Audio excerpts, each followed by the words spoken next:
दोस्तों इसको तो देखते हुए आप सबको याद भी आ गया होगा कि क्या घटनाक्रम हुआ है। तो हमारे जो उपराष्ट्रपति हैं, राजस्थान से जुड़े हुए हैं, जगदीप धनखड़ जी, वे पहले ऐसे उपराष्ट्रपति बन गए हैं जिन्होंने अपना कार्यकाल पूरा होने से 2 साल पहले ही इस्तीफा दे दिया है। और ऐसा उन्होंने क्यों किया?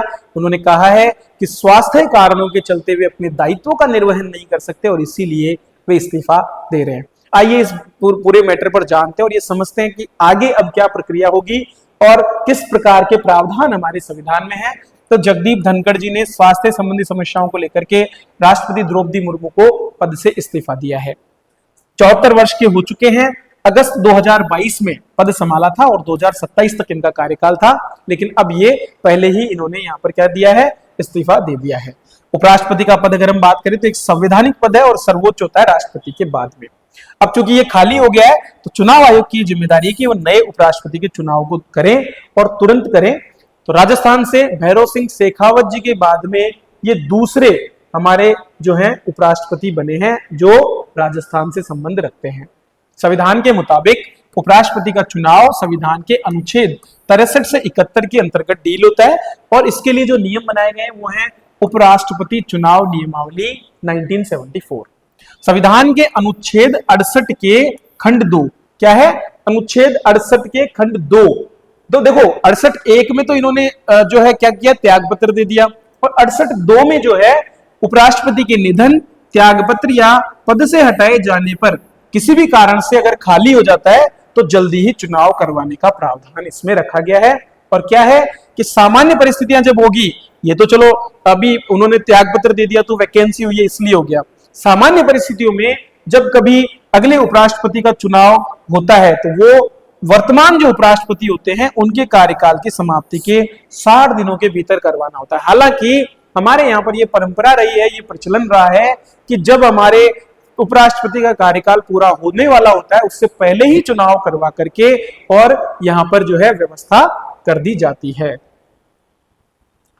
अब अगर हम बात करें इस पर और डिटेल में, तो उपराष्ट्रपति का पद खाली हो जाता है तो यह काम राज्यसभा के उपसभापति या किसी राज्यसभा सदस्य की ओर से किया जाता है। मतलब जिस पद को वो पदेन सभापति के रूप में राज्यसभा के सभापति का जो काम कर रहे होते हैं वो काम जो है अब यहां पर कौन करेगा, या तो उपसभापति करेंगे या कोई और व्यक्ति जिसको राष्ट्रपति अधिकृत कर दे। क्योंकि देखो राज्यसभा का तो सदन चल रहा है, वर्तमान में मानसून सत्र चल रहा है, तो वो तो रुकेगा नहीं, और वो नहीं रुकेगा तो फिर यहाँ पर या तो उपसभापति काम करेंगे या राष्ट्रपति अगर किसी और को अधिकृत कर दे वो व्यक्ति यहाँ पर ये काम करेगा।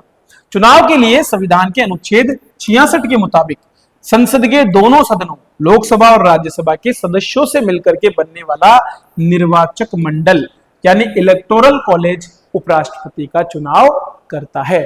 उपराष्ट्रपति का चुनाव करने का काम कौन करता है? लोकसभा और राज्यसभा के सभी सदस्यों से मिलकर के बना हुआ निर्वाचक मंडल। जबकि जब हम राष्ट्रपति को पढ़ते हैं तो वहां पर कौन करता है? वहां पर जो हमारे लोकसभा और राज्यसभा के निर्वाचित सदस्य और उसके साथ हमारी सभी विधानसभाओं के जो है निर्वाचित सदस्य यहां पर मिलकर के वोटिंग करते हैं। ये हमको ध्यान रखना है। अनुपातिक प्रतिनिधित्व का तरीका अपनाया जाता है और चुनाव सिंगल ट्रांसफरेबल वोट के जरिए होता है। ठीक है, तो मतलब अगर पहली वरीयता, दूसरी वरीयता, इस तरह के वोट्स इसमें होते हैं, उस पर मैं डिटेल में अभी नहीं जा रहा हूं। ये वोटिंग गुप्त मतदान यानी सीक्रेट बैलेट के जरिए होती है, अर्थात ये पता नहीं होता कि आप किसको किस वरीयता में अपना वोट दे रहे हैं। अगर हम जगदीप धनखड़ जी के बारे में बात कर लें, क्योंकि इन पर भी प्रश्न आपको बनता हुआ मुझे दिखाई दे रहा है, कहीं ना कहीं एक प्रश्न यहां भी बनेगा। तो झुंझुनू जिले के किठाना गांव में इनका जन्म हुआ। तो मूलभूत रूप से 1951 में पैदा हुए झुंझुनू जिले के किठाना गांव में। जयपुर के महाराजा कॉलेज से बीएससी की, बाद में राजस्थान यूनिवर्सिटी से इन्होंने एलएलबी की। एलएलबी के बाद बार काउंसिल के सदस्य बने 1979 में। मार्च 1990 में अधिवक्ता बने हाई कोर्ट में और 1990 से ही सुप्रीम कोर्ट में भी वकालत करते रहे हैं। ठीक है, अब इसके बाद में फिर इन्होंने अपना राजनीतिक करियर शुरू किया।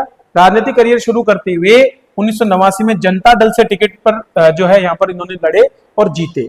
1990-91 के दौरान केंद्रीय राज्य मंत्री भी रहे संसदीय कार्य मंत्रालय में।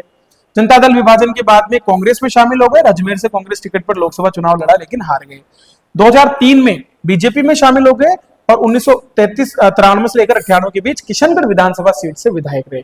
लोकसभा और विधानसभा के अपने कार्यकाल में वे कई प्रमुख संसदीय समितियों के सदस्य के रूप में भी इन्होंने काम किया है। यहां तक कि राज्यपाल के रूप में भी इन्होंने पद सुशोभित किया है। तो बहुत लंबा इनका करियर है और उससे जुड़े प्रश्न भी आपको बड़ी मात्रा में पूछे जा सकते हैं।